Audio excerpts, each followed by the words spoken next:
So this is part 3 of the Cold War, and in this shorter video today we're going to look at tensions between the two countries, Russia and the United States, during the time of 1945 to 1990 when the Cold War ended.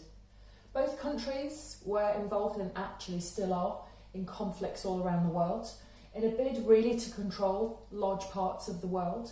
And war obviously means money, essentially. Let's not forget that. War employs lots and lots of people, not only soldiers, an army, navy and air force, but also the manufacture of guns, the manufacture of tanks, the manufacture of aircraft. So it's a huge employer, especially within the United States, where there's lots and lots of technology related to the production of arms, the production of weapons, the production of nerve gases, all kinds of things, and machinery connected to that. So war actually, unfortunately, is something that inevitably will carry on because it makes a lot of money for a lot of people.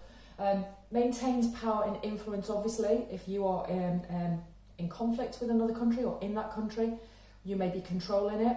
And obviously this type of hard power, especially at this time, was at the forefront of how these two countries stayed in control.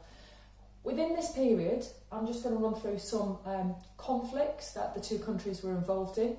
We don't need to have lots of information about this. If you want to learn more, then I'd suggest that you go and Google quite a lot of these conflicts, and you'll learn a lot more about them. But just to see that there were a lot of tensions between the two countries at this time, which we don't see as much today, but obviously within the Middle East we can still see that both countries are still involved in places like Syria and Iran and Iraq and some other places, Saudi Arabia, etc. So that's still going on today, but it was a lot more prevalent back in the 1960s and 70s and 80s. The Korean War, which you may or may not have heard of, ran from 1950 to 53, which the United States were involved in South Korea. The Hungarian Revolution, which the Russians were involved in to try and quell a revolution where where Hungary tried to gain independence. That was in 1956. The Cuban Missile Crisis, which happens in 1962, where the USSR brought a ship into the Caribbean carrying missiles, which was going to place on Cuba. America said it couldn't. Lots of tension at that time.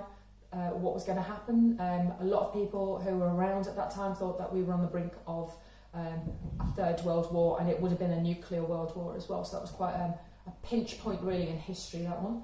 The Vietnam War, obviously, which the Americans were involved in 1955 to 1975. Quite a lot of these, as you can see here, are obviously in South America and Asia.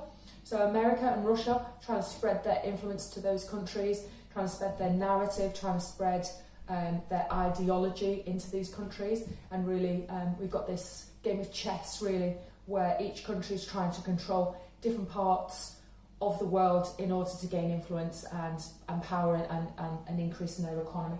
We had the Soviet-Afghan War in 1979, where the Soviets actually invaded Afghanistan and the Americans provided arms to Afghanistan, which then in later years, when America was then against Afghanistan, the reason they had weapons was that the Americans had sold them weapons. And the Iran-Iraq War, which again the USSR and Russia and America were and still are involved in terms of that power shift within the Middle East. And of course in Iraq, at the time, Saddam Hussein was actually not against, or the United States I should say was not against Saddam Hussein. They actually gave the Iraqis weapons, and the Iraqis actually had those weapons when the United States turned against them when they wanted to get rid of Saddam Hussein. So this little backdrop here will hopefully show you that hard power tensions were at its peak between the 50s and really the end of the 80s, just coming up to when the Cold War was diminished and stopped. But we talk about that in the next video.